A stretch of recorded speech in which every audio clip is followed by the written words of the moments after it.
All right, guys, we're going to go ahead and get started right at 2 so we can get through this quick 30-minute or so webinar for you guys. My name is Kate, and I'll be moderating today. Wanted to go over a few housekeeping items before I hand it over to the guys to get started.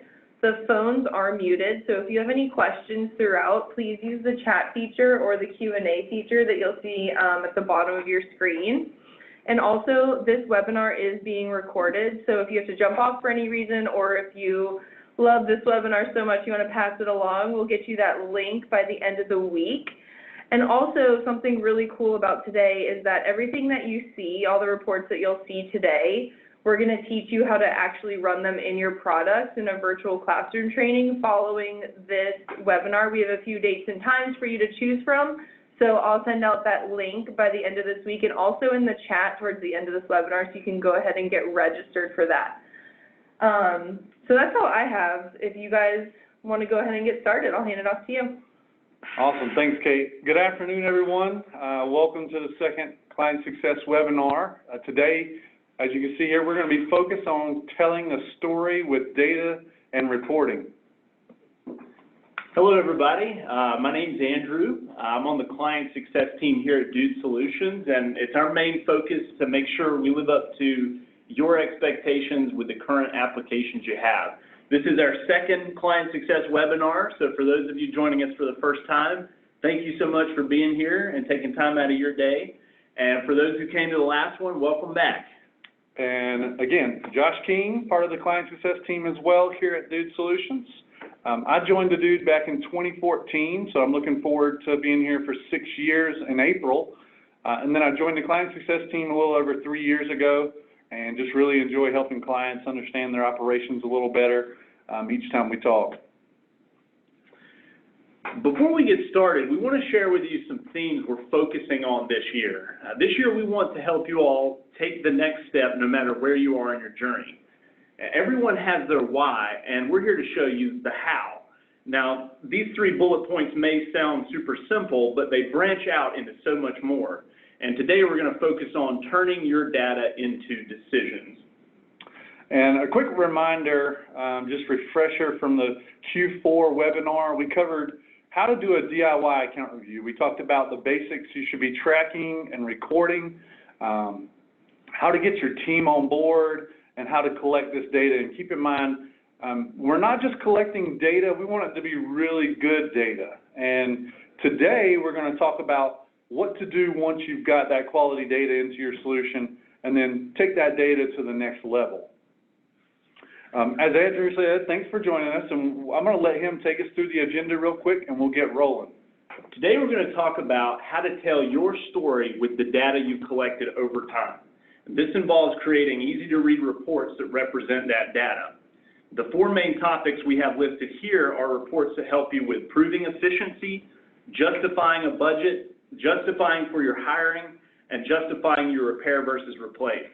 And we'll be covering the top reports your peers are running to justify all of these topics.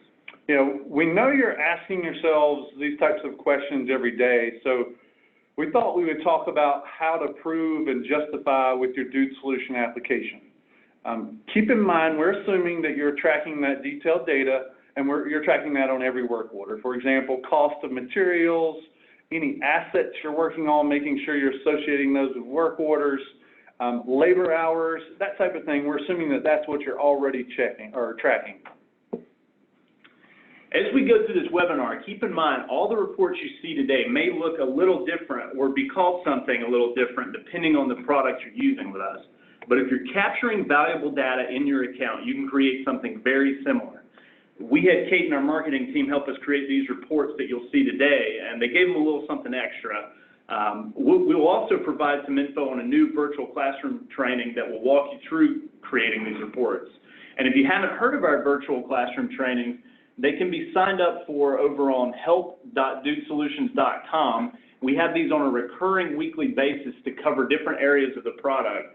So keep an eye out for a new virtual classroom training based on this webinar that will cover reporting. Let's dive right in. Proving efficiency. Your team works hard all year round and you know it, but how do you show that efficiency to people outside of your department? We found that keeping the report simple and straightforward is the best approach when translating your data to people outside of your team. We're going to talk about two key types of reports that will help you do this. These two reports will focus on efficiency and productivity. Digging in a little deeper with what the efficiency report focuses on, the efficiency report will show the impact of your team, like the number of work orders submitted alongside the number of work orders completed month over month. A lot of our clients run this on a weekly basis to keep a pulse on the efficiency of their team.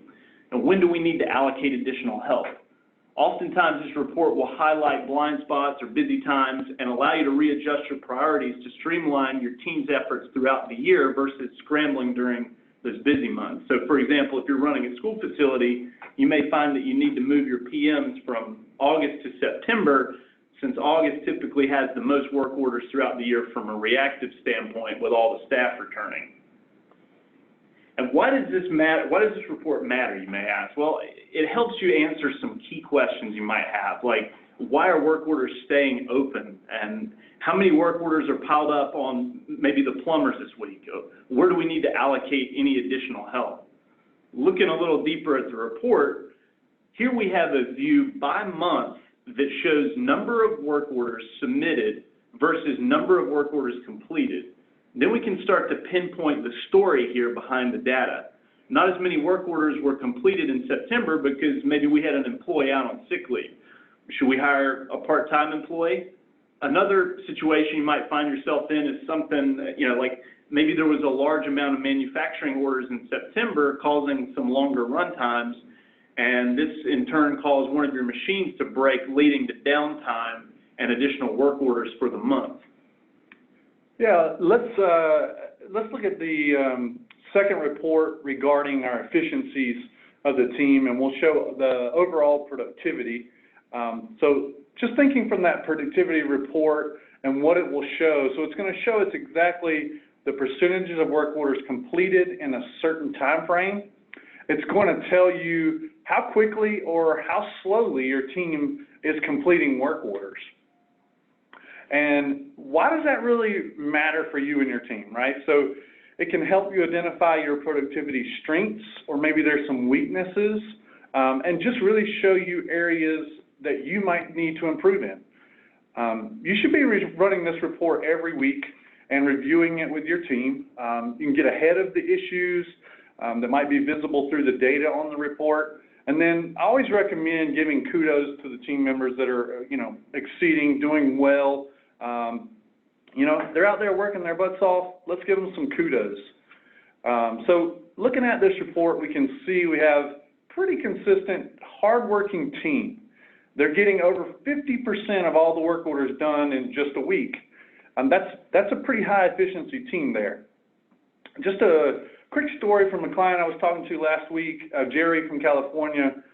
His concern was that they had work orders that were remaining open for long periods of time, and it was dragging down their productivity. Their numbers didn't look so good, so we ran this productivity report, and ultimately what we found was the reactive work orders were getting completed.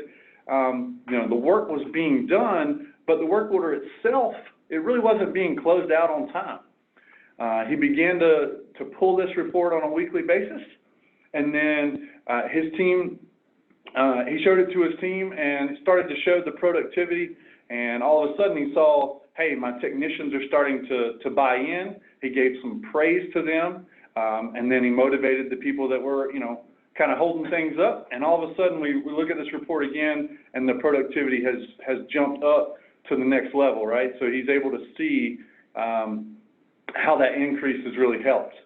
He's even taken this particular report and he's shown it to his managers, and they love seeing that the productivity has increased throughout the maintenance team. So again, just a really good report that you can use to tell your story.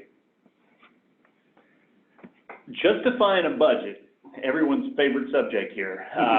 When working with budgets, we're forced to make hard decisions about what's important versus what's urgent. With reporting, you can make the shift to telling your budget what to do versus the other way around. But what makes it so tough? Is it because we're not capturing the correct data in the product? Is it because we're not prepared for budget season? Is it that we're used to getting denied that money that we know the department needs?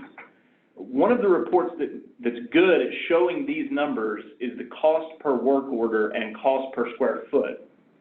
Yeah, when looking at the cost per work order and that cost per square foot report, we're going to see how much we're spending on each of our work orders.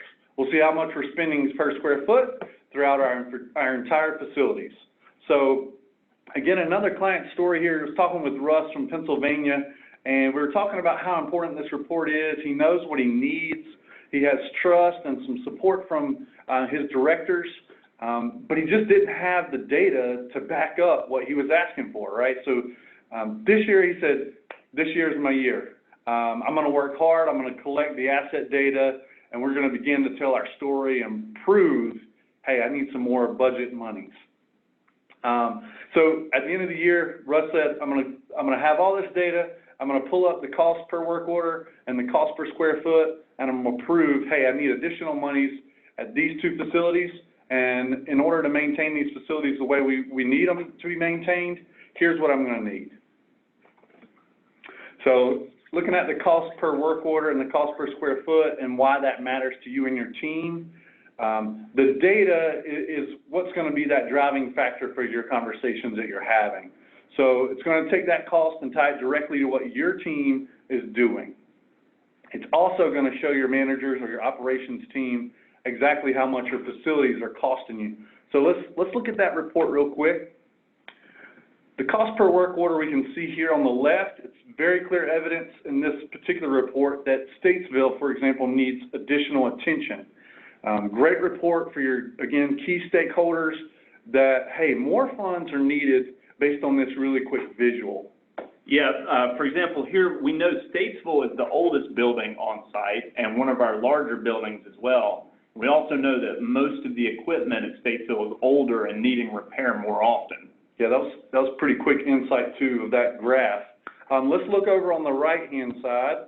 We're going to see cost per square foot, and we can see here there's basically three different groupings. So one is showing us 23 cents per square foot. The second one there, 16 cents per square foot, and the third, 11 cents per square foot. And we know each of those groupings show locations are built around the same time. They're relatively the same square footage. And let's say there was a discrepancy here. We could say, okay, what is this tipping off to? What good information or insight are we getting from this particular graph for a certain location? And then utilizing that data to justify your budget year over year. The cost per month report is another way to look at total cost for your department. It's a report that shows your total expenditures on all work orders month over month and year over year. Yeah, this is a great report. Just to be running this report internally on your own, your maintenance department on a weekly basis and keeping an eye on it. Exactly. Yeah, this is a great report to pull in order to see what your technicians are completing on that weekly basis to ensure data is being captured. Take a quick look at the total cost column, making sure you're in the know about any abnormal spikes. So now we're going to talk about why this report is so important. So why does it really matter? You're showing how much money your department spends, what caused our expenses to rise in certain months, and we're going to draw a better picture for our managers in order to prove or justify for additional staff or additional monies to replace assets or justifying what you're doing day to day.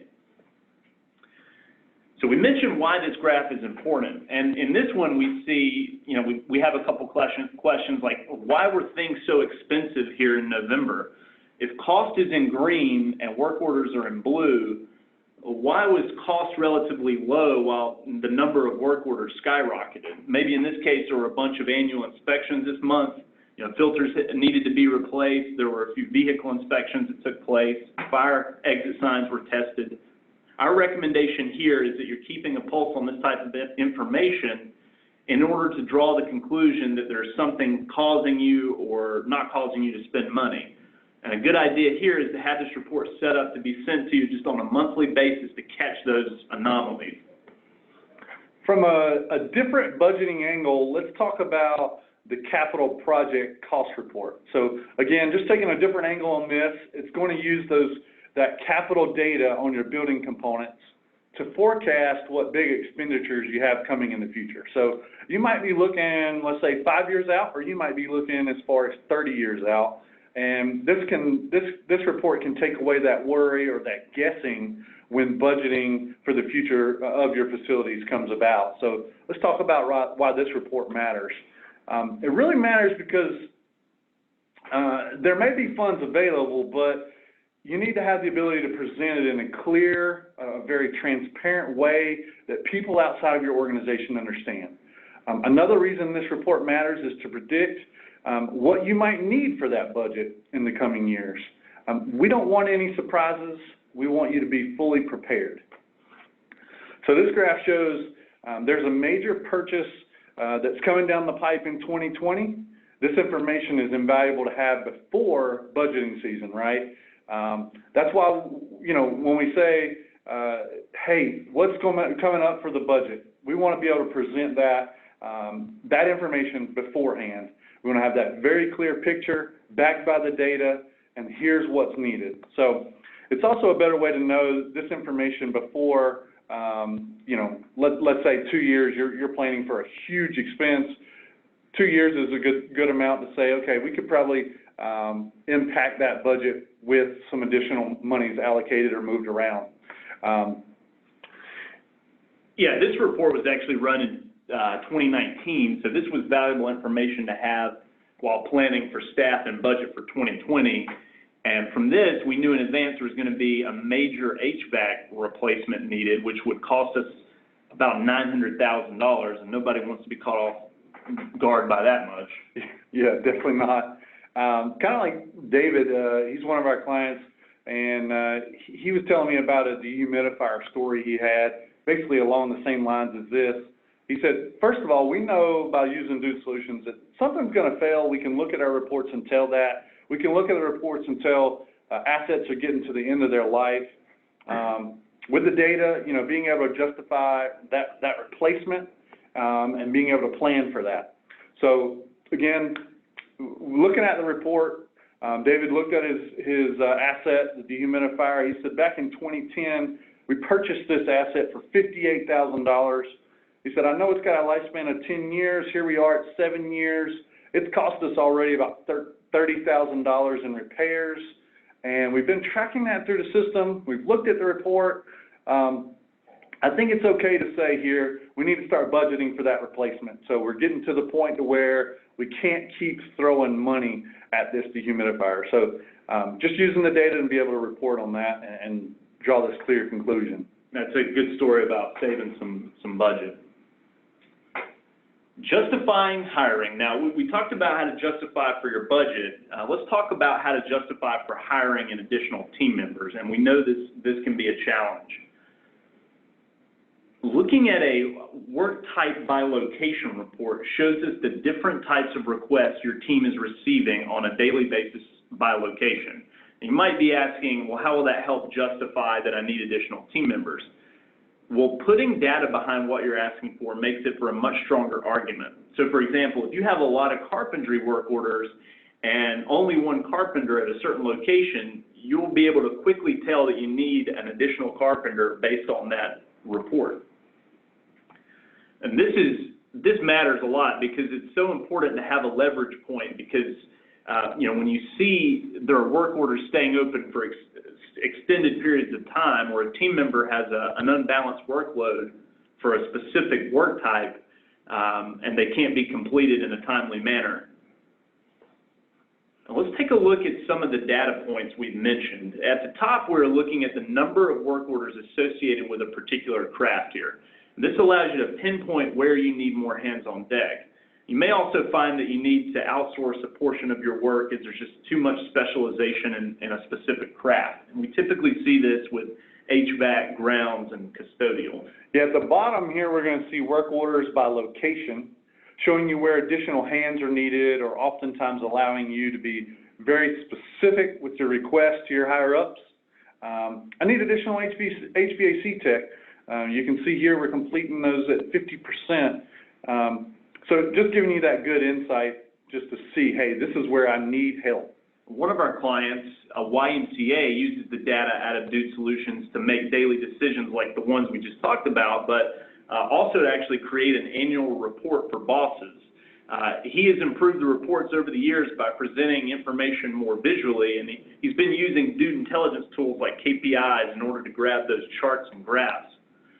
Chris with the Y actually told us the information that he has in the software helps him explain to the organization what's going on. Chris tracks all work orders by craft to help understand how many HVAC or pool-related requests they generate and complete. This is useful information if they have an opportunity to add resources or staffing. They can know right where they need the help. He said it best. He said, if you put good info in, you can get good info out. Yeah, good data in, good data out. That's an interesting story about the why for sure. Let's discuss justifying a repair versus a replacement. There's a couple of important reports that you're going to see here in this section, and then also be thinking about questions that you might be thinking through. You know, obviously, should I repair, should I replace, or how old is my equipment, or how many times have I repaired this piece of equipment and seen it on a work order? What is my total cost associated with this piece of equipment? So let's start by looking from this perspective of preventative versus reactive. What this report will show us is exactly that. The percentage of work orders that are preventative versus reactive. So take a second. Why does this matter? It's really good report for ultimately showing you a graph that says, hey, what are you getting more reactive versus that preventative work? What percentage do I need to increase or decrease? What time of year is it that is causing these increases, decreases? When are you know, maybe there's a specific chiller that is causing some issues. Should we replace that or should we continue to repair it? I've spoken with a few clients that have actually used this as a monthly metric and tried to get this number under 30% reactive, then they'll check back each month to see how they've moved the needle on that metric. Yeah, I mean, it's a great, pretty simple report, very important key in telling you how much you're doing with that preventative work versus the reactive. When looking at the graph here, month over month, you can see very clearly if you're being less reactive or more preventative. You can see here September to December, there was some fluctuation, and we want to become more and more oriented around that preventative work. It's a great report to look at, just like Andrew said, on a regular basis to see where you're at. This is also a really good report when you begin to build your PMs, keeping an eye on that percentage too as it grows, preventing, you know, the reactive work. So again, keep an eye on this monthly and watch it, you know, over time. It's going to grow. We want to see that percentage of the preventative work increase. You might want to take it to the next level and start looking at specific pieces of equipment, though. Looking at the equipment history report here in just a minute, we'll see a few things that it shows, but the overarching goal of this report is to show the cost history of each asset in order to draw a good conclusion on a repair versus replace downtime. It can help with questions like, what is this asset really costing me as a whole, and where is that optimal replacement date? So why does the equipment history report matter? Well, it's a really easy way to track which pieces of equipment are taking up most of your budget or maybe a large portion of your budget, and how can we increase your efficiency by replacing those pieces of equipment that are causing the downtime. Looking at the equipment history report, we're trying to figure out what assets are actually costing us the most amount of money. And as you can see here, we are comparing the assets directly. We're looking at an average cost per work order. So a story you might come up with or be able to tell here is, I'm running this report on a weekly basis and I continue to see an asset, FIN 31, pop up in this equipment history report weekly, leading you to draw the conclusion that you need to replace rather than to continue to repair, and as we mentioned before, leading you to build out your budget for this type of expenditure. Yeah, so, man, right before we wrap up, we've got something really exciting to show you guys. We've covered top reports that you should be running out of your products that you currently own, but we also want to make sure that you're aware that you have access to, more advanced capabilities being in dude intelligence. Everybody in this webinar, you should have access to dude intelligence. If you don't, let us know. Which, if you don't know what dude intelligence is, it's more analytics tool that it's going to provide you with a deeper understanding of your operations just through some visual graphs and charts. It's going to capture your data and put that right in front of you. It's often a very underutilized feature that some people don't even know about. So we definitely recommend checking it out. And again, if you feel like you don't know where that is, got a little help here for you. So a little sidebar here, you're going to see a snapshot. It's going to have dude intelligence. So you're going to click the application links in the top right-hand corner of your screen when you're logged in and click on dude intelligence. And from there, you'll be able to access that. So back to the good news, here we are. We're going to give you a sneak peek on a report that's going to be available right around, we're going to say Dude U time. So we hope to talk more about this at Dude U, but let's go ahead and get on to that report. The maintenance forecast report, and this is a huge deal for everyone. So today you can run reports to see how you've been doing, but what about tomorrow?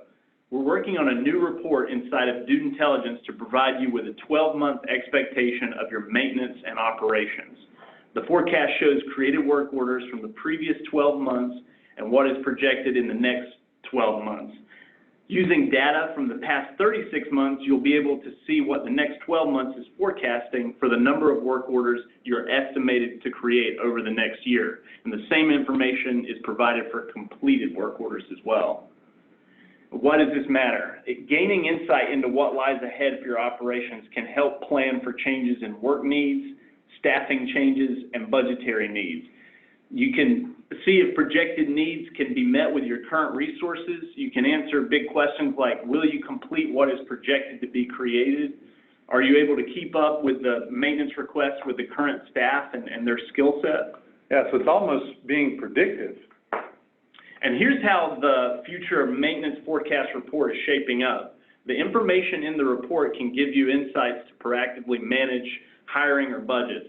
And the forecasts are based on patterns found in the work order data over the previous 36 months, including evidence of upward or downward trends over time, seasonal influence, think high volumes in August, and historical volatility. The forecasts are based on patterns found in the work order data over the previous 36 months. The forecasts are updated on a monthly basis so that the projections take into account any recent changes in your historical data. It's a great report, and we're really excited to roll it out to you in late May. So we know that was a lot of information. I know there's some questions coming in, and Kate, if you want to read out a couple for us, we're glad to answer if we can. Yeah. The first one I tried to answer in the chat. We've got a ton of questions about how people can learn how to actually run these reports and not just why they're important. So I threw that link in the chat. So if you guys scroll to the bottom of your screen and hit the chat button, you should see the link for that. And also, I'll email it out with the recording of this webinar. So sorry to steal your thunder on that question, but okay. I have a few others for you.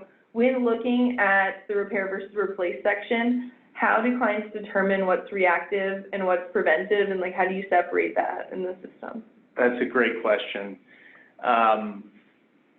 So the preventive work orders will typically have a purpose code of preventative maintenance. So if they're generated from your PM product, they'll come over into the maintenance product with that label of preventative, and the system or the product kind of automatically separates the two. So it's going to make that calculation for you based on purpose code. Cool. Yeah, and I would say if you're not able to distinguish that, give us a call and we'll look at your account with you and absolutely make sure that it is set up to where that report's very easy to run and distinguish the two. Cool. And one other one, when looking at the capital project cost, a question came in that says, where does the capital budget number come from? Do we import the request or do we provide it by ourselves? Either or can be done. So with capital forecast, we lay it out to ultimately making it where the implementation could be like 2 weeks, and that's something where you say, I'm going to go with the data that the dude is providing, and that's based on some industry research that we have done.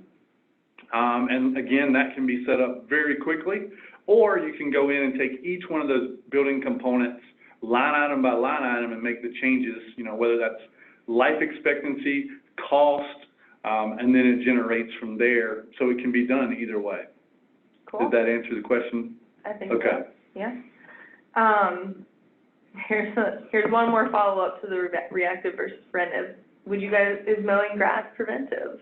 I don't think so, because you plan to do that. I would say it's because it can be put on a schedule and it will not be forgotten, and it will be logging time, valuable, you know, run time on machines, time that people are spending doing the activity, yes. That's a good point. Yeah, I'd say anything scheduled that I would say, yeah, that'd be a good indicator of that. But, yeah, good question.